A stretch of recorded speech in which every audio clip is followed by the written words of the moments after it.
The Iraq War began in 2003 when the Bush administration claimed it would be a war on terror. The justifications for starting this war were to disarm Iraq of weapons of mass destruction and a link between Iraq and Al-Qaeda after 9/11. If you'd like to introduce yourself. Hi, Bill Tumlin. I served in the Iraq War, March 2009 till April 2010 as an Army medic. Army medic. When you were told you were going to Iraq, what emotions immediately came to mind and what was your knowledge of the war at that time? Well, when I was told I was going to Iraq, it was kind of expected. When I joined the Army, that was, right in the middle of the Iraq War. So, it was kind of expected. So I actually felt good because the whole reason of me joining the Army was to do my part for our country and, just help out. So it was actually expected that was going to be happening. So. And what were you briefed on? What did they tell you about why you were going to Iraq? We all knew why we were going to Iraq. Our mission was to, at that time it was more of a hearts and minds of the Iraq population and to try to free Iraq of terrorism and Al-Qaeda at the time. What were some of the missions you went on and what were the goal of these missions?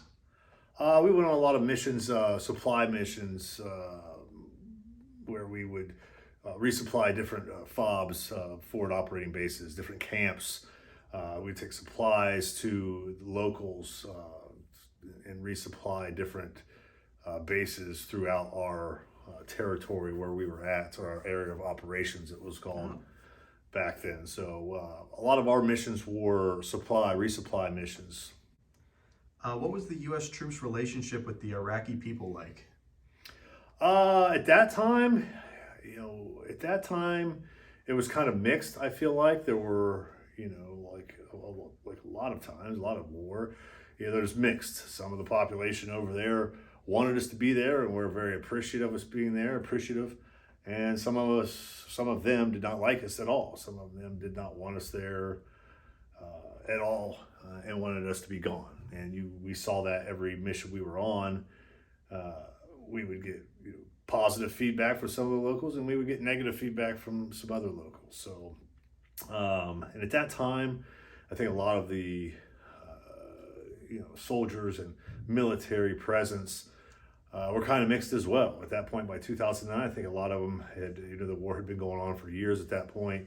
So I think a lot of them were, some of them were wanting to be there still, and some of them were just like, look, I think it's time for us to get out. We've done our part here. So there was a mix both ways, right, at that point. How did the typical soldier feel about the decisions being made at the top? Did you even think about that while stationed in Iraq? No, we knew what our mission was. The top was very clear about what our mission was. We never really wavered from the mission. We knew every day. And before we went on any missions, we were briefed of what we were doing, what the objective was. And that's what we did. I mean, we knew why we were there. We knew every day what we were doing and why we were doing it. So there wasn't any surprises. So it was actually pretty straightforward. It's actually surprising to me because obviously you were stationed from 2009, 2010 towards the end of the war. The beginning of the war was considered a mess from the administration, and there was like a lack of directions in what exactly people were doing there. So it's actually surprising to me that was your experience. Yeah, again, we're talking about the time I was there in the beginning of the war, we're talking, completely different. Sure. Completely different times. Again, from at the beginning, things were messy. Some of the people that were there didn't know why they were there, didn't know if they thought that they should be there. Right. There were different mixed opinions and views of the war at the time. Sure. And a lot of lives were being lost at the beginning of the war. Mm-hmm. So, families of those individuals, friends of those individuals, and comrades of those individuals were, those lives were lost, were mixed feelings. Were these people's lives lost justifiably, like you said, right, or unnecessarily, I guess was another way people would look at it. Some people didn't believe that we should have been there at all from the get-go. Right. So just as always with just about any war, you look back to any war, there's mixed views from the population on both sides of whether it's right or wrong what we're doing. So, Sure. but that's why we have a president, and that's why we have commanders Right. that make those decisions. So, we just at that point, if you're in the military, you signed up, you do what the commander in chief says, and Right. that's what we do. So we will get to the justifications, but first, how did you and your other soldiers feel about, well, specifically you, how did you feel about your commitment to this war? Was your main thought process about defending democracy, or was it something else while being over in Iraq? I was defending our country, defending our government, absolutely. At that time, 9/11 was still fresh, although it was years after that. Sure. I was quite young at 9/11, and I think it just was at that time it was hard to not want to do something. It's one of those things where I felt like if you don't, you're going to look back on the rest of your life, like you didn't do anything. You had the opportunity to, you were young enough to do it, you're in good enough shape to do it. Sure, you wanted to fight for your country. Right. It's do your part. You know what I mean? I feel like had I not have done that, that I would have lived out the rest of my life kind of like, something was unfulfilled in my life. So I'm glad I did it. Right. At the end of the day, if nothing else, I will not live the rest of my life thinking I should have done this. So I did. So in Iraq, what were the problems on the ground, such as hostility, lack of support, money? A lot of problems on the ground. My experiences were a lot of it was really streamlined. Again, I was there, years after the war started. A lot of that stuff, a lot of those kinks were ironed out. Right. It seemed to go quite smoothly. Our missions were always on time. Sure. We had the protection that we needed to accomplish our missions. We had the support from ground, from air. At that time, the war over there was, we pretty much had it under control. We've been there for years. The kinks at that point had been pretty much ironed out. I thought it was a pretty much flawless, I was there 13 months. I can't really think back to a single mission that we were on that was like, oh, this is FUBAR, it's like, right. This who thought this up or who planned this. Right. At that point, everything was pretty well planned out. Systems were in place, and it seemed to go pretty smoothly. I can't think of a situation where there was anything that was like, oh my gosh, I don't know who's running the show here. This is a mess, because it wasn't like that. Well, that kind of answers my next question of what were the successes, unless you have anything else you want to expand on in that regard. The successes was minimal loss of life. Right. Was a huge thing. Again, at that point we had all the support. There was plenty of support. Towards the beginning of the war, looking back, we had a lot more casualties, and I think a lot of that was because the support wasn't there. We didn't know the dynamics of the environment that we were in. It was kind of as you're learning that territory and that environment out over there, you got to get to a point where all the systems are put in place. But to get those in place, you have to figure out what it is that's going to work. Sure. Again, by the time I was there, the successes were because we had the support from the big, the Army, the big picture. At the beginning, it was a figuring out process. Sure.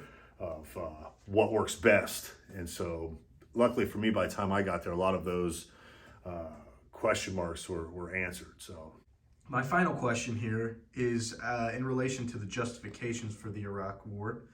So afterwards, when the news broke out that Iraq, for the reasons why the Iraq War started, was that they had weapons of mass destruction and that they were linked to Al-Qaeda. What was your reaction to these justifications from the Bush administration being completely misguided and just well, my feedback on that is,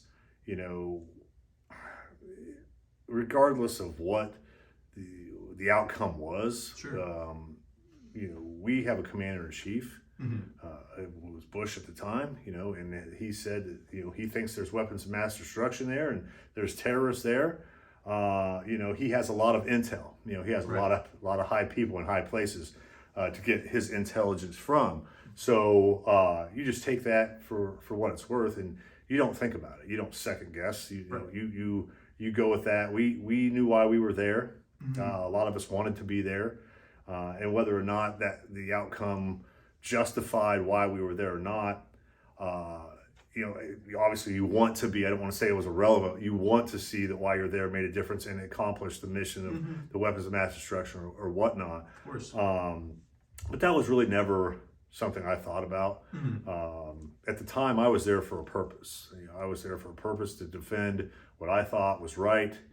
I don't have any regrets of doing it. I think what I did was right. Again, if there was, you would like to see it justified why you're doing it. But the fact that some people think that it wasn't, some people think that it was. Despite, we provided a lot of support to the civilians and the military in Iraq. Why we were there, that they can't deny. Just because we didn't find weapons of mass destruction doesn't mean they weren't there. But it doesn't mean that they're not there today. But at that point, we had an order, we had a mission. Our job's not to question what we're told to do. Our job is just to execute what we're told to do, and that's why I was there. And before the end of this interview, do you have anything else to say about, just in general, that you'd like to share about Iraq, or? Again, not really. I was honored to be there, honestly. Sure. I was honored to be able to go to war for a country that I live in, a country that has provided me an education, master's degree, discipline, motivation, qualities that had I not went to Iraq and joined the Army, I'd never have. I wouldn't be sitting here today in this brand new house and living my best life if it wasn't for the qualities and camaraderie and discipline that I learned while I was in the Army and while I was in Iraq. So, all right. Well, thank you so much for your time. Appreciate it. Thank you.